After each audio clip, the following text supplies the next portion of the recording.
کہ حضور علیہ السلام اپنے اصحاب کے ساتھ جا رہے تھے تو ایک جگہ حضور نے جنگل نے پڑاؤ ڈالا اور صحابہ مختلف جگہ درختوں کے سائے میں آرام کرنے کے لیے لیٹ گئے۔ حضور صلی اللہ علیہ وسلم نے بھی اپنی تلوار کو ایک شاخ پر ڈالا اور حضور آرام کرنے کے لیے لیٹ گئے۔ ایک یہودی نے دیکھا کہ حضور آرام کر رہے ہیں، اس نے سوچا بڑا اچھا موقع ہے اور فوراً حضور علیہ السلام کی تلوار کو ہاتھ میں پکڑ کر کہنے لگا حضور سے، اب بتاؤ محمد صلی اللہ علیہ وسلم تمہیں مجھ سے کون بچائے گا؟ حضور علیہ السلام نے بڑے اطمینان سے جواب دیا، مجھے کون بچائے گا؟ اللہ بچائے گا، میرا رب مجھے بچائے گا۔ اس نے 3 مرتبہ پوچھا، بتاؤ کون تمہیں مجھ سے بچائے گا؟ یہاں کوئی نہیں ہے، تمہاری تلوار میرے ہاتھ میں۔ حضور مسکرا کر 3 مرتبہ کہنے لگے، میرا اللہ ہی ہے جو مجھے بچائے گا۔ اللہ اکبر۔ اور پھر جبرائیل نے اس کے ہاتھ سے تلوار گرا دی اور نبی کریم صلی اللہ علیہ وسلم نے پھر تلوار اٹھائی اور فرمایا، اچھا اب تو بتا تجھے مجھ سے کون بچائے گا؟ اللہ اکبر۔ وہ ڈرنے لگا، سہمنے لگا تو حضور علیہ السلام نے فرمایا، نادان یہی کہہ کہ اللہ بچائے گا۔ نبی کریم صلی اللہ علیہ وسلم نے پھر اسے معاف کر دیا، درگزر فرمایا۔ یہ ہے کریم صلی اللہ علیہ وسلم کی عادت کریمہ کہ اگر کوئی جان کا دشمن ہے، تلوار لے کر کھڑا بھی ہے، لیکن جب مصطفیٰ کو اختیار ملتا ہے تو حضور بدلہ نہیں لیتے ہیں، حضور معاف کرتے ہیں۔ اللہ اکبر۔ اس طرح یہودیوں نے حضور علیہ السلام کی دعوت کی، کسی فیصلے کے لیے بلایا اور یہ ذہن بنایا کہ وَاحْلُلْ عُقْدَةً مِّن لِّسَانِي يَفْقَهُوا قَوْلِي اللهم صل على سيدنا ومولانا محمد معدن الجود والكرم وآله وصحبه وبارك وسلم يا أيها الذين آمنوا كونوا قوامين لله شهداء بالقسط ولا يجرمنكم شنآن قوم على ألا تعدلوا اعدلوا هو أقرب للتقوى واتقوا الله ان اللہ خبیر بما تعملون۔ صدق اللہ مولانا العظیم۔ سورہ مائدہ کی آیت نمبر 8 ہے، فرمایا اے ایمان والوں، کونوا قوامین للہ، اللہ کے لیے کھڑے ہو جاؤ، شہداء بالقسط، اور گواہ بن جاؤ انصاف کے، گواہ بن جاؤ عدل کے۔ معاشرے میں امن قائم کرنے کے لیے عدل اور انصاف بڑا ضروری ہے۔ اس لیے قرآن کریم میں بار بار زور دیا گیا ہے کہ جہاں ظلم ہو، جہاں زیادتی ہو، جہاں ظالم جری ہو کر مظلوم پر ظلم کرتا رہے تو دیگر لوگوں کو چاہیے کہ خاموش نہ رہیں بلکہ ظالم کا ہاتھ روکیں۔ نبی کریم صلی اللہ علیہ وسلم نے فرمایا مسلمانوں کے لیے، حضور نے فرمایا اپنے بھائی کی مدد کرو چاہے وہ ظالم ہو کہ مظلوم ہو۔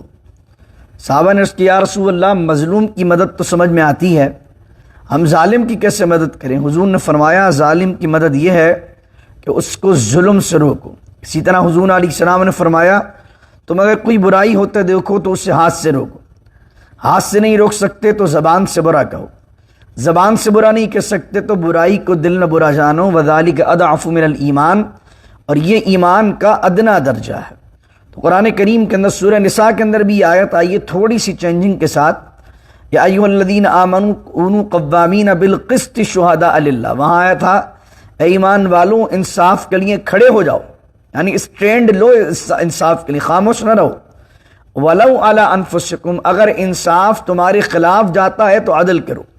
اب الوالدین والاقربین، اگر انصاف تمہارے والدین یا قرابت داروں کے بھی خلاف جاتا ہے تو عدل کرنا ہے، انصاف کرنا ہے۔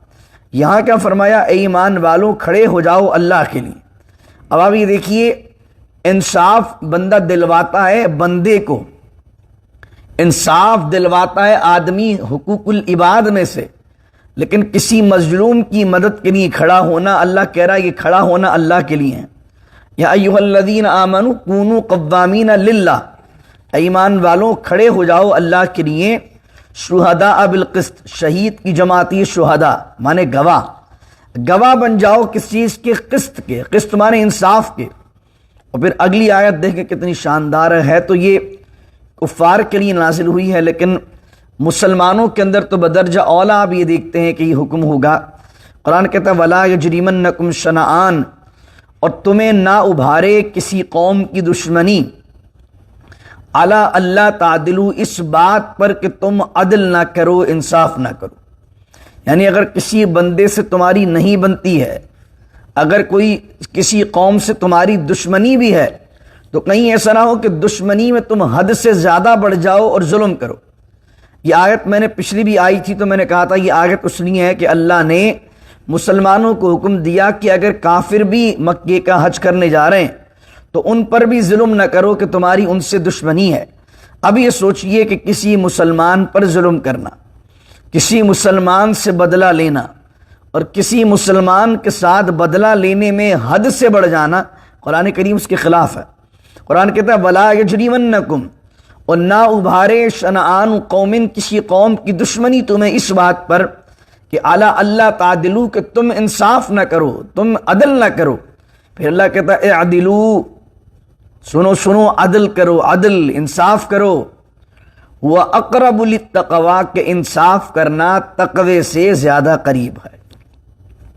تقوی صرف یہی نہیں کہ آپ نماز پڑھ رہے ہیں، تقوی صرف یہی نہیں کہ آپ نے بہت بڑی داڑھی رکھ لی ہے، تقوی یہی نہیں کہ بہت بڑا امامہ باندھ لیا آپ نے، تقوی یہ بھی ہے کہ جس کا حق بنتا ہے اس کو حق دیا جائے، تقوی یہ بھی ہے کہ ظالم کا ہاتھ روکا جائے۔ اللہ کہہ رہا ہوا اقرب، ایک ہوتا ہے قریب، وہ جو قریب سے بھی قریب تر ہوتا ہے، وہاں قریب کا جملہ نہیں آتا، وہاں اقرب کا جملہ آتا ہے۔ اس سے آپ بھی میرے قریب ہیں لیکن یہ ٹیبل میرے اقرب ہے، تو اللہ نے کہا اعدلو، انصاف کرو، ہوا اقرب للتقویٰ، اور یہ انصاف کرنا تقوی سے زیادہ قریب ہے۔ تو اس لیے ظلم کے خلاف آواز بلند کرنا، انصاف کی بالادستی کے لیے بات کرنا، عدل کو قائم کرنا، یہ بھی تقویٰ ہے اور یہ بھی پرہیزگاری ہے۔ تو اس لیے اگر کہیں ظلم ہوتے دیکھیں، اگر کہیں زیادتی ہوتے دیکھیں تو پرہیزگاری کے لیے، اپنے آپ کو نیک ثابت کرنے کے لیے عدل کا ساتھ دیں، انصاف کا ساتھ دیں۔ یہ نہیں کہ ہم تو اپنی نماز پڑھ رہے ہیں، ہمارا کیا تعلق ان تمام چیزوں سے، ہم تو اپنے اللہ میں لگے ہوئے ہیں، ہمارا کیا تعلق ان چیزوں سے۔ ظلم اور زیادتی کو روکنا بھی ہوا اقرب للتقویٰ۔ پھر اللہ نے کہا اگر تم ظلم و زیادتی کر بھی لوگے، اگر کسی کے ساتھ تم نے غلط کر بھی لیا تو واتقوا اللہ، ڈرو اللہ سے، ان اللہ خبیر بما تعملون، کہ بے شک اللہ تعالی باخبر ہے اس چیز سے جو تم کر رہے ہو۔ اللہ بے خبر نہیں ہے، اللہ تمہارے ہر ظلم سے، ہر زیادتی سے اللہ رب العزت باخبر ہے۔ وہ دیکھ رہا ہے کہ تم بندوں کے حق کیسے غصب کر رہے ہو، وہ دیکھ رہا ہے کہ تم ظلم کیسے کر رہے ہو، وہ بے خبر نہیں۔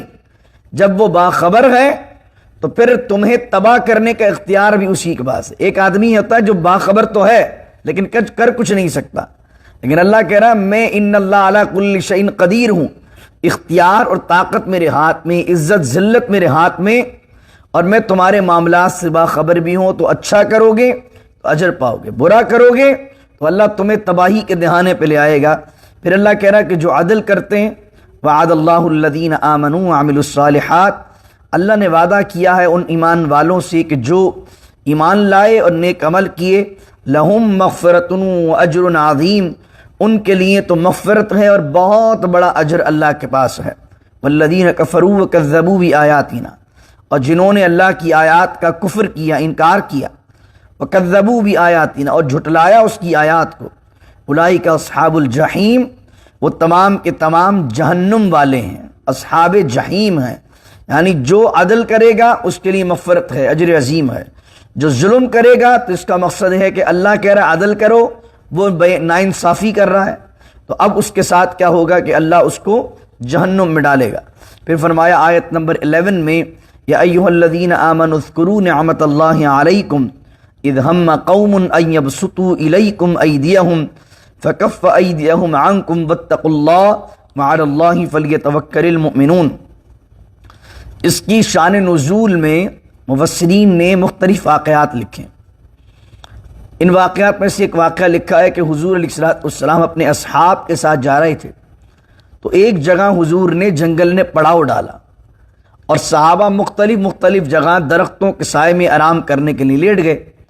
حضور صلی اللہ علیہ وسلم نے بھی اپنی تلوار کو ایک شاخ پر ڈالا اور حضور آرام کرنے کے لیے لیٹ گئے۔ ایک یہودی نے دیکھا کہ حضور آرام کر رہے ہیں، اس نے سوچا بڑا اچھا موقع ہے، اور فوراً حضور علیہ السلام کی تلوار کو ہاتھ میں پکڑ کر کہنے لگا حضور سے اب بتاؤ محمد صلی اللہ علیہ وسلم تمہیں مجھ سے کون بچائے گا؟ حضور علیہ السلام نے بڑے اطمینان سے جواب دیا مجھے کون بچائے گا؟ اللہ بچائے گا۔ میرا رب مجھے بچائے گا؟ اس نے 3 مرتبہ پوچھا بتاؤ کون تمہیں مجھ سے بچائے گا، یہاں کوئی نہیں ہے، تمہاری تلوار میرے ہاتھ میں۔ حضور مسکرا کر 3 مرتبہ کہنے لگے میرا اللہ ہی ہے جو مجھے بچائے گا۔ اللہ اکبر۔ اور پھر جبرائیل نے اس کے ہاتھ سے تلوار گرا دی اور نبی کریم صلی اللہ علیہ وسلم نے پھر تلوار اٹھائی اور فرمایا اچھا اب تو بتا تجھے مجھ سے کون بچائے گا۔ اللہ اکبر۔ وہ ڈرنے لگا، سہمنے لگا، تو حضور علیہ السلام نے فرمایا نادان یہی کہہ کہ اللہ بچائے گا۔ نبی کریم صلی اللہ علیہ وسلم نے پھر اسے معاف کر دیا، درگزر فرمایا۔ یہ ہے کریم صلی اللہ علیہ وسلم کی عادت کریمہ کہ اگر کوئی جان کا دشمن ہے، تلوار لے کر کھڑا بھی ہے، لیکن جب مصطفیٰ کو اختیار ملتا ہے تو حضور بدلہ نہیں لیتے ہیں، حضور معاف کرتے ہیں۔ اللہ اکبر۔ اس طرح یہودیوں نے حضور علیہ السلام کی دعوت کی، کسی فیصلے کے لیے بلایا اور یہ ذہن بنایا کہ جیسے ہی حضور اس مقام پر بیٹھیں گے تو ہم اوپر سے پتھر گرا دیں گے اور حضور علیہ السلام کو شہید کر دیں گے۔ اللہ نے پہلے حضور علیہ السلام کو اس بات کی خبر دے دی، تو وہ تمام واقعات کی طرف اس میں اشارہ ہے کہ اے ایمان والوں اذکروا نعمت اللہ علیکم، یاد کرو اللہ کی اس نعمت کو جو اللہ نے تم پر کی ہے۔ اور وہ نعمت کیا ہے؟ اذ ہم قوم ان یبسطوا الیکم ایدیہم، جب ایک قوم نے ارادہ کیا کہ وہ اپنے ہاتھ دراز کریں تمہاری طرف، فکف ایدیہم عنکم، تو اللہ نے ان کے ہاتھ کو تم سے روک دیا۔ یعنی وہ چاہتے تو یہ تھے کہ تمہیں نقصان پہنچائیں، ارادہ پورا ان کا تھا اس قوم کا، لیکن اللہ ہی ہے کہ اللہ نے تمہیں نقصان سے بچا لیا۔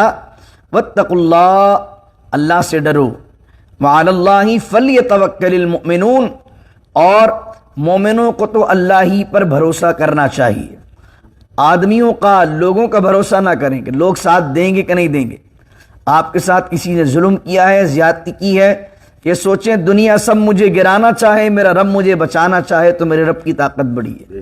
تو اللہ کہہ رہا واتقوا اللہ، اللہ سے ڈرو، بندوں سے نہیں ڈرو، یہ ہو جائے گا تو یہ ہو جائے، اللہ سے ڈرو۔ وعلی اللہ فلیتوکل المؤمنون، اور مومنوں کو تو اللہ پر بھروسہ کرنا چاہیے۔ اللہ پر بھروسہ رکھو، انشاءاللہ اللہ بڑی آسانی فرمائے گا۔ وَلَقَدْ أَخَذَ اللَّهُ مِيثَاقَ بَنِي اسرائیل، اب یہاں سے 7ویں رکوع کا آغاز ہوتا ہے۔ اب یہاں ان کی بات کی جا رہی ہے کہ جن لوگوں نے اللہ کی طرف سے کتاب بھی حاصل کی، اللہ نے انہیں نعمت بھی عطا فرمائی، اللہ سے انہوں نے وعدہ بھی کیا، لیکن اس سرزمین پر تم سے پہلے نہ انہوں نے اللہ سے کیا ہوا وعدہ پورا کیا اور نہ انصاف کیا۔ کہ وَلَقَدْ أَخَذَ اللَّهُ مِيثَاقَ بَنِي اسرائیل، اور اللہ نے وعدہ لیا بنی اسرائیل سے۔ وعدہ کیا تھا کہ جب اللہ نے فرعون سے نجات دی موسیٰ علیہ السلام کی قوم کو، تو موسیٰ علیہ السلام کو حکم فرمایا کہ آپ مصر سے اپنی قوم کو لے کے جائیں شام، اور شام کے اندر ایک ہے قوم جبارین، بہت دیو ہیکل جسامت والے تھے، ان سے جا کر جہاد کریں اور شام کو آزاد کروائیں۔ اب بنی اسرائیل کا ارادہ نہیں ہوا کہ مصر کو چھوڑیں اور جا کر شام کے اندر جبارین سے جہاد کریں۔ تو اب کیا ہوا کہ اللہ نے ان سے وعدہ لیا کہ بھئی جہاد کرنا ہے، موسیٰ علیہ السلام نے وعدہ لیا، تو موسیٰ علیہ السلام نے کیا کیا؟ وَبَعَثْنَا مِنْهُمُ 12 نَقِيبًا، تو بنا دیے ان میں سے 12 نگران، 12 نگہبان۔ 12 قبیلے تھے بنی اسرائیل کے، تو 12 قبیلوں پر 12 سردار مقرر کر دیے۔ یہ ہوتا ہے ٹیم ورک، یعنی اگر مختلف گروپس بن گئے ان میں سے ایک ایک لیڈر بنا دیجیے، یہ اللہ کا طریقہ ہے۔ وَبَعَثْنَا مِنْهُمُ 12 نَقِيبًا، اور بنا دیے 12 نقیب۔ نقیب کسے کہتے ہیں؟ نگران کو، ذمہ دار کو، نگہبان کو۔ اب ان کی ذمہ داری کیا تھی 12 نقیبوں کی؟ ان کو بنایا جاسوس، انٹیلیجنس، اور ان سے کہا کہ جاؤ جا کر خبر لاؤ، کس کی؟ جبارین کو دیکھ کر آؤ، اور جبارین کو دیکھ کر آؤ کہ وہ کتنے طاقتور ہیں، ان سے جہاد کس طرح کیا جا سکتا ہے۔ یہ گئے اور جا کر دیکھ کر آئے جبارین کو، تو ان کو جبارین کے ایک بندے نے 12 کو پکڑ لیا۔ بڑے بڑی جسامت والے، لڑنے والے، بڑے سخت گیر لوگ تھے وہ۔ یہ جب وہاں سے چھٹ کر آئے تو بجائے موسیٰ علیہ السلام کے بتانے کے، یہ اتنے بزدل ہوئے کہ انہوں نے اپنی قوم کو جا کر بتا دیا کہ بھائی شام وغیرہ نہیں جانا، بہت ماریں گے وہ لوگ۔ استغفر اللہ رب ربی من کل ذنب واتوب الیہ، وہاں مت چلے جانا، اور آ کر ان کے حوصلے پست کر دیے ان کے، استغفر اللہ العظیم۔ تو اب بتانا کس کو تھی؟ بتانا تھی موسیٰ علیہ السلام کو بات کہ بھائی کیا ہو رہا ہے، کیا رس، قوم کے حوصلے پست کر دیے اور خود بھی جانے سے رہ گئے سوائے 2 کے، 10 کے 10 نے جانا کہا ہم تو نہیں جائیں گے۔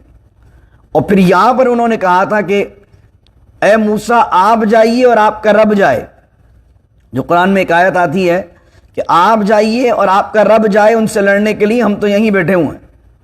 تو یہ جو جملہ انہوں نے موسیٰ علیہ السلام سے کہا تھا، یہ جملہ کہا انصاری صحابی نے بدر کے موقع پر، جب حضور علیہ السلام نے بدر سے پہلے 16 رمضان کو مشورہ کیا کہ ہمیں بدر کی جنگ لڑنی چاہیے کہ نہیں لڑنی چاہیے، تو ایک انصاری صحابی کہنے لگے یا رسول اللہ صلی اللہ علیہ وسلم، ہم موسیٰ علیہ السلام کی قوم نہیں ہے جو آپ کو کہیں گے کہ جاؤ آپ لڑو اور آپ کا رب لڑے۔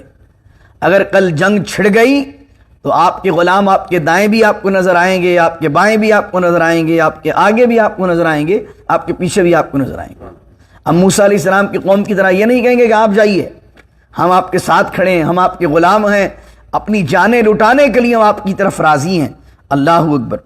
تو انہوں نے کیا کیا کہ آ کر حوصلے پست کر دی، اور اللہ نے ان سے کیا کہا تھا، وعدہ کیا لیا تھا، وقال اللہ انی معکم، اللہ نے تو ان سے کہا تھا کہ بے شک اللہ تمہارے ساتھ ہے۔ اب چاہے کتنی بڑی قوم ہو، جب اللہ ساتھ ہے تو پھر اللہ ہی جتوائے گا۔ اللہ اکبر۔ پھر فرمایا پھر اللہ نے تم سے وعدہ کیا لیا تھا کہ اللہ تمہارے ساتھ ہے، کب؟ لئن اقمتم الصلاۃ، اس وقت اللہ تمہارے ساتھ ہے کہ اگر تم نماز کو قائم کرو، وآتیتم الزکاۃ، اور تم زکوٰۃ کو ادا کرو۔ تو پتہ کیا چلا، بنی اسرائیل میں بھی نماز تھی، جبھی تو ان سے وعدہ کیا جا رہا۔ وآتیتم الزکاۃ، تو زکوٰۃ دینا صرف اس امت میں نہیں ہے بلکہ بنی اسرائیل کے اندر بھی زکوٰۃ کا نظام موجود تھا۔ لئن اقمتم الصلاۃ، تو اگر تم نماز کو قائم کرو، وآتیتم الزکاۃ، اور زکوٰۃ کو ادا کرو، وآمنتم برسلی، اور ایمان لاؤ میرے رسولوں پر، وعزرتموہم، اور ان کی تعظیم کرو، توقیر کرو، صرف تعظیم نہیں بلکہ یہاں جملہ آیا ہے وعزرتموہم، عزرا یعزر تعذیراً، اس کا مطلب ہوتا ہے المبالغہ فی التعظیم، صرف عزت نہیں کرنی، بہت زیادہ عزت، یعنی ایک ہوتا ہے عزت کرنا، ایک ہوتا ہے بہت ہی زیادہ رسپیکٹ دینا۔ تو نبیوں کو ہلکی پھلکی عزت نہیں دینی، اللہ کے ہر نبی کو بہت زیادہ عزت دینی ہے، بہت زیادہ تعظیم کرنی۔ جب اللہ کے ہر نبی کی تعظیم ہے تو سوچئے پھر ہمارے پیارے آقا صلی اللہ علیہ وسلم جو تمام نبیوں کے سردار ہیں ان کی کتنی تعظیم ہوگی۔ جب اللہ کہہ رہا ہے وَعَزَّرْتُمُوهُمْ، میرے ان نبیوں کی تعظیم کرو، دیکھو ایمان کی بات الگ کی ہے، کہا ہے وَآمَنْتُمْ بِرُسُلِي، کوئی یہ نہ کہے کہ یہاں تعظیم سے مراد ایمان ہے، کیونکہ ایمان الگ کہا، تعظیم الگ کی۔ تو پتہ چلا جی جمعے کے دن یا صلاۃ و سلام میں ہم کھڑے ہو کے ہاتھ باندھتے ہیں اور کھڑے ہو کر کہتے ہیں یا نبی السلام علیکہ مولا صلی وسلم دائماً ابداً، تو کوئی پوچھ لے آپ سے بھائی کھڑے کیوں ہو رہے ہو، بیٹھ کر سلام پڑھ لو۔ ہم نے کہا بیٹھ کر بھی صلاۃ و سلام پڑھ سکتے ہیں، کھڑے ہوتے ہیں تعظیم میں، کیونکہ جب کوئی بڑا آتا ہے تو یہ دنیا کا ہمارا کلچرل رواج ہے کہ آپ اگر امریکہ سٹیزن شپ لیتے ہیں تو اوتھ بھی آپ بیٹھ کر نہیں لیتے بلکہ کھڑے ہو کے لیتے ہیں، صحیح ہے؟ آپ سب سٹیزن موجود ہیں یہاں پر، بیٹھ کر لیتے ہیں، کھڑے ہو کر لیتے ہیں۔ کوئی بولے نہیں بھائی میں تو بیٹھ کر لوں گا، تو اس کا مقصد ہے وہ کہیں گے کہ تو ہماری سٹیزن شپ کو جو اوتھ لے رہا اس کو ریسپیکٹ نہیں دے رہا۔ تو اس دنیا کے اندر کھڑا ہونا کسی کے لیے یہ تعظیم ہے۔ تو اس دنیا میں سب سے زیادہ تعظیم کا حقدار کون ہے؟ اللہ کے نبی ہیں، اور ان سب میں سب سے زیادہ تعظیم کس کی ہے؟ ہمارے پیارے آقا صلی اللہ علیہ وسلم کی۔ اس وجہ سے جب ہم درود و سلام میرے آقا پر پڑھتے ہیں تو درود و سلام میں حضور صلی اللہ علیہ وسلم کی تعظیم میں ہم ہاتھ باندھ کر کھڑے ہو جاتے ہیں اور یہ تصور کرتے ہیں کہ ہم مسجد نبوی میں گنبد خضرا کے سامنے ہیں اور حضور پر جھوم جھوم کے سلام پڑھ رہے ہیں۔ فرمایا وآمنتم برسولی، ایمان لاؤ میرے رسول پر، وعزرتموہم، اور بہت یا زیادہ تعظیم کرو ان کی، وَأَقْرَضْتُمُ اللَّهَ قَرْضًا حَسَنًا، اور اللہ کو دو قرض حسنہ۔ کیا خوبصورت بات ہے، اللہ کا ہی مال ہے، اللہ کی راہ میں دو، لیکن اللہ اس مال کو کنسیڈر کیا کر رہا ہے؟ قرض. اور آپ کو معلوم ہے قرض جو ہوتا ہے وہ لوٹایا جاتا ہے. تو اللہ تمہیں قرض کے کر یہ بیان کر رہا ہے جو تم نے دیا ہے وہ ایسا نہیں کہ گیا، بلکہ اللہ پر قرض ہے. اللہ اکبر. کون ہے جو اللہ کو قرض دے؟ سوچ سکتے ہیں آپ؟ وہ تو بادشاہ خزانے سارے اس کے، سب اس سے لینے والے ہیں. کون ہے جو اس کو دینے والا ہو؟ لیکن تم نے جو اس کی راہ میں دیا ہے وہ میرا رب اس کو کنسیڈر کرتا ہے اپنے اوپر قرض پر. اور جب اللہ کو کوئی قرض دے گا تو پھر اللہ اس کو بڑھا کر کتنا دے گا؟ اللہ اکبر. فرمایا وَأَقْرَضْتُمُ اللَّهَ قَرْضًا حَسَنًا، اور جو قرض دے اللہ کو قرض حسن، لَأُكَفِّرَنَّ عَنْكُمْ، یہ جو سارے کام کرے گا کہ نماز قائم کرے گا، زکوٰۃ دے گا، اور رسولوں پر ایمان لائے گا، رسولوں کی بہت زیادہ تعظیم کرے گا، اللہ کو قرض حسن دے گا، تو اللہ اس کے بدل میں کیا کرے گا؟ لَأُكَفِّرَنَّ عَنْكُمْ سَيِّئَاتِكُمْ، تو ہم ضرور مٹا دیں گے تم سے تمہاری برائیوں کو. اس کے دو معنی کیے گئے. یا تو اللہ سابقہ زندگی میں ہونے والی خطاؤں کو معاف کر دے گا، یا انسان کی اندر اگر کوئی برائی کی عادت ہوگی اللہ وہ عادتوں کو ہی مٹا دے گا تاکہ برائی ہو ہی نہیں اس سے. فرمایا صرف برائی کو مٹائے گا نہیں بلکہ وَلَأُدْخِلَنَّهُمْ جَنَّاتٍ تَجْرِي مِن تَحْتِهَا الْأَنْهَارُ، ہم تمہیں ضرور داخل کریں گے ان باغات میں جن کے نیچے نہریں رواں ہیں. فمن کفر بعد ذلک، لیکن اگر کوئی عہد کرنے کے بعد، اگر کوئی وعدے کے بعد پھر جائے کفر کرے بعد ذلک منکم، تم میں سے، فقد ضل سواء السبیل، تو ضرور وہ سیدھی راہ سے، سواء السبیل، سوا مانے مڈل راہ، برابر، سبیل مانے راہ، فقد ضل سواء السبیل، جو اللہ سے وعدہ کرنے کے بعد پھر جائے تو سنو وہ پھر سیدھی راہ سے بھٹک گیا. آخری آیت پڑھتے ہیں. فرمایا فَبِمَا نَقْضِهِمْ مِيثَاقَهُمْ، جو وعدہ توڑتا ہے، آپ نے کسی سے عہد و پیمان کیا ہے، آپ نے کسی سے کوئی کانٹریکٹ کیا ہے، آپ نے کسی سے کوئی کمٹمنٹ کی ہے اور آپ وعدے سے پھر جائیں. تو میں نے کہا تھا اللہ نے اس کی پہلی آیت میں کیا کہا تھا؟ یا ایھا الذین آمنوا، سورہ مائدہ کی پہلی آیت، یا ایھا الذین آمنوا اوفوا بالعقود، ایمان والوں اپنے وعدوں کو پورا کرو.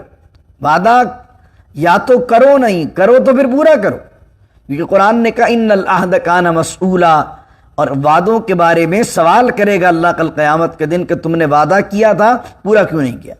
تو اللہ کہہ رہا ہے کہ جب کوئی بندہ میثاق کو توڑتا ہے، میثاق کیا ہے؟ وعدے کا بھی سپرلیٹو ڈگری ہے کہ آپ کسی سے کمٹمنٹ کریں، اس کو لکھ لیں، اس کو مضبوط کر لیں، لوگوں کو گواہ بنا لیں، تو یہ کیا ہو گیا؟ یہ میثاق ہو گیا. اللہ نے کہا فَبِمَا نَقْضِهِمْ مِيثَاقَهُمْ، اور ان کے میثاق کو یعنی وعدے کو توڑنے کی وجہ سے لعناہم، اللہ نے ان پر لعنت کر دی. اور میں نے آپ کو کہا تھا کہ لعنت ایک تو عام لوگ دیتے ہیں کہ کسی کو کہا تیری شکل پہ لعنت، جب اللہ یہ کہتا ہے کہ لعنت ہے میری طرف سے تو اس کا مقصد ہوتا ہے ان لوگوں کا میری رحمت میں کوئی حصہ نہیں. اب سوچ لیجئے ایک کافر پر بھی اللہ کی رحمت ہے اس دنیا میں کہ وہ سروائیو کر رہا ہے. اب جس کو اللہ کہہ دے کہ وہ خدا کی رحمت میں ہی نہیں ہے تو سوچئے وہ کتنا بدبخت ہے. اللہ کہہ رہا ان کے اس وعدے کو توڑنے کی وجہ سے لعناہم، اللہ نے ان پر لعنت کر دی. اور دوسری لعنت کیا ہوئی؟ وجعلنا قلوبہم قاسیہ، اور اللہ نے ان کے دل کو بنا دیا سخت. اگر کوئی بندہ ظالم ہو، ظالم دیکھتے ہیں آپ، اس کا دل سخت ہو جاتا ہے، اس کے دل میں کوئی نرمی نہیں ہوتی، نہ اپنوں کے لیے نہ پرائے کے لیے، چاہے وہ کتنا اپنے آپ کو متقی شو کرے، اس ظالم کا دل ہوگا سخت. یہ سخت اس نے خود کیا نہیں ہے، اللہ نے وعدہ توڑنے کی وجہ سے، بد عہدی کی وجہ سے، بد شکنی کی وجہ سے میرے رب نے اس کے دل کو سخت کر دیا، تاکہ دل کی سختی کی وجہ سے اور گناہ کرے گا اور ظلم کرے گا تو خدا کی بارگاہ میں اور مردود بارگاہ الہی ہوتا جائے گا. تو پتہ چلا گناہ جو ہوتے ہیں وہ دل کو سخت کر دیتے ہیں. تو اگر کوئی بندہ دل کا سخت ہے تو سمجھیے پھر وہ رب کی رحمت سے دور ہے. بہت سے لوگ ہوں گے جو مذہبی بھی ہوں گے، امامہ داڑھی سب کریں گے، دکھنے میں آپ کو نرم نظر آئیں گے لیکن دل کے سخت ہوں گے، رحم کی کوئی گنجائش ان کے دل میں نہیں ہوگی.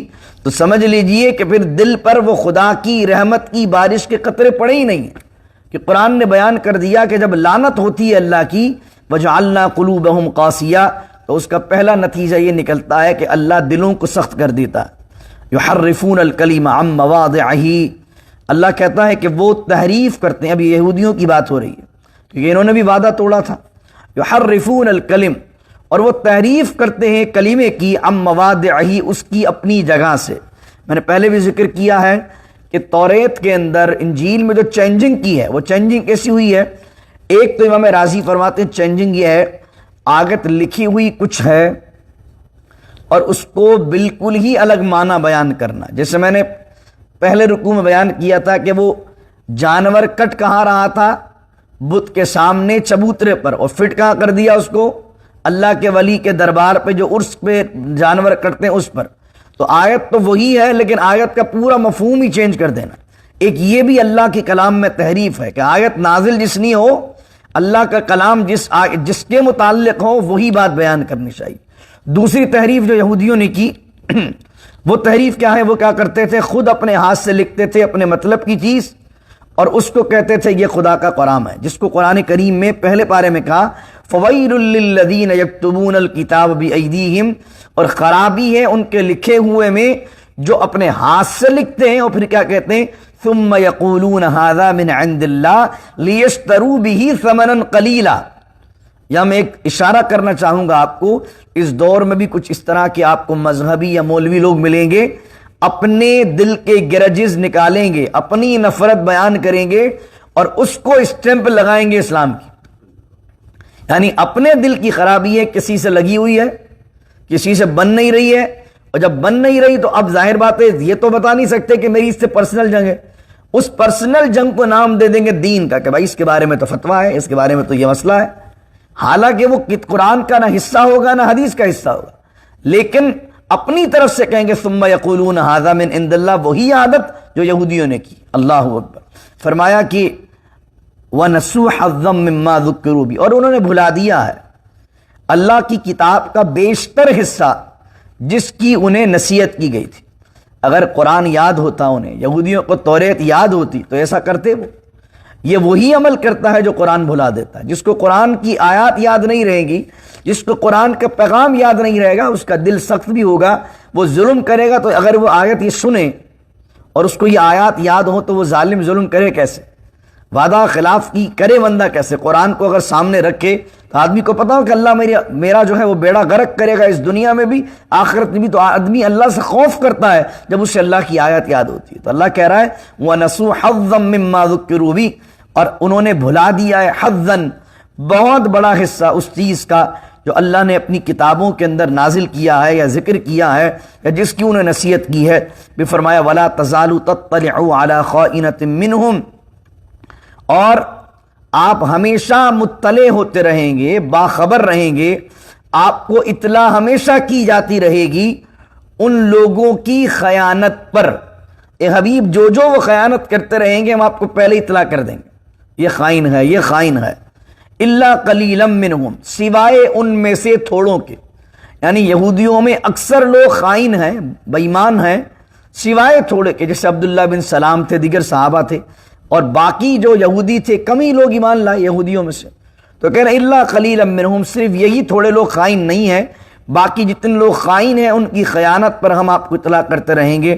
لیکن اے حبیب آپ کیا کیجئے، فاعف عنہم، یہ ہے نبی کا مزاج، فاعف عنہم، اے حبیب آپ انہیں معاف کیجئے، واصفح، آپ درگزر کیجئے، ان اللہ یحب المحسنین، کہ بے شک اللہ تعالیٰ احسان کرنے والوں کو پسند فرماتا ہے۔ تو رسول اللہ کے مزاج میں معافی کا عنصر تھا، اس لیے علماء نے لکھا سید کی نشانی یہ ہے، اگر جو اوریجنل سید ہو، اگر جو واقعی ثابت النسب سید ہو، اس میں دو نشانیاں ہوں گی۔ ایک تو وہ سخی ہوگا کیونکہ اس کو سخاوت خون مصطفیٰ کی وجہ سے ملی ہے، اور ایک وہ ہوگا دل کا نرم ہوگا اور معاف کرنے والا ہوگا۔ اگر اس پر کسی نے زیادتی کر بھی دی ہوگی تو سید کی نشانی یہ ہے کہ وہ بدلہ لینے والا نہیں ہوگا، پیور سید جو ہوگا، جو اوریجنل سید ہوگا وہ بدلہ نہیں لے گا بلکہ معاف کرنے والا ہوگا۔ جس سے میں نے واقعہ آپ کو سنایا تھا کہ امام زین العابدین اپنے خیمے میں موجود ہیں اور عبید اللہ بن زیاد شکار کرتے ہوئے راستہ بھٹک گیا اور امام زین العابدین کے حجرے تک پہنچا، ان کے خیمے تک پہنچا، پیاس کی شدت تھی، مرنے والا تھا۔ امام زین العابدین رضی اللہ تعالی عنہ سے کہا حضور پانی ہے؟ آپ نے اپنے گلاس سے پانی بھرا اور پانی بھر کر اس کو دیا، اس نے پانی پیا اور کہا کہ حضور شاید آپ مجھے پہچانے نہیں۔ امام زین العابدین جلال میں اور کہا بدبخت میں تجھے نہ پہچانوں، جس کی وجہ سے میرا بھائی جناب علی اصغر شہید ہوا، تو نے کربلا کے اندر ہم پر کتنے ظلم و زیادتی کی ہے۔ تو وہ حیرت سے کہنے لگا حضور معاملہ یہ ہے کہ ہم نے تو آپ پر پانی بند کیا تھا، جب آپ مجھے پہچان گئے تھے تو پھر آپ نے مجھے پانی کیوں دیا؟ بڑا خوبصورت جملہ مورخین نے نقل کیا ہے۔ امام زین العابدین نے فرمایا ایک دفعہ ہم تیرے مہمان بنے تھے تو نے ہمارے ساتھ جو کیا وہ تیرا خاندانی طریقہ تھا، آج تو ہمارے در پر آیا ہے، یہ ہمارا خاندانی طریقہ ہے۔ تو پتہ لگا جو سید ہوتے ہیں، جو واقعی ثابت النسب ہوتے ہیں، جو واقعی رسول کریم صلی اللہ علیہ وسلم کے خون سے وابستہ ہوتے ہیں، یہ کیسے ممکن ہے کہ سید ہو اور فراڈ کرے؟ یہ کیسے ممکن ہے کہ سید ہو اور اس طرح کے الٹے سیدھے کام کرے؟ پتہ لگا رسول اللہ کا خون جس کے جسم میں موجود ہے، یقیناً پھر اس کے خون سے اس طرح کی باتیں جو ہیں وہ تصور نہیں کی جا سکتی ہیں۔ دعا کیجیے اللہ رب العزت سے اللہ تعالیٰ عمل کی توفیق عطا فرمائے۔ بسم اللہ الرحمن الرحیم، الحمد للہ رب العالمین والصلاة والسلام علی اشرف الانبیاء والمرسلین، ربنا ظلمنا انفسنا وان لم تغفر لنا وترحمنا لنكونن من الخاسرین، رب اجعل لی مقیم الصلاة ومن ذریتی ربنا وتقبل دعاء، ربنا اغفر لي ولوالدي وللمؤمنين يوم يقوم الحساب، إن الله ملائكته يصلون على النبي يا أيها الذين آمنوا صلوا عليه وسلموا تسليما، اللهم صل على سيدنا ومولانا محمد معدن الجود والكرم وآله وصحبه وبارك وسلم، سبحان ربك رب العزة عما يصفون وسلام على المرسلين والحمد لله رب العالمين، لا الہ الا اللہ محمد الرسول اللہ صلی اللہ علیہ وسلم۔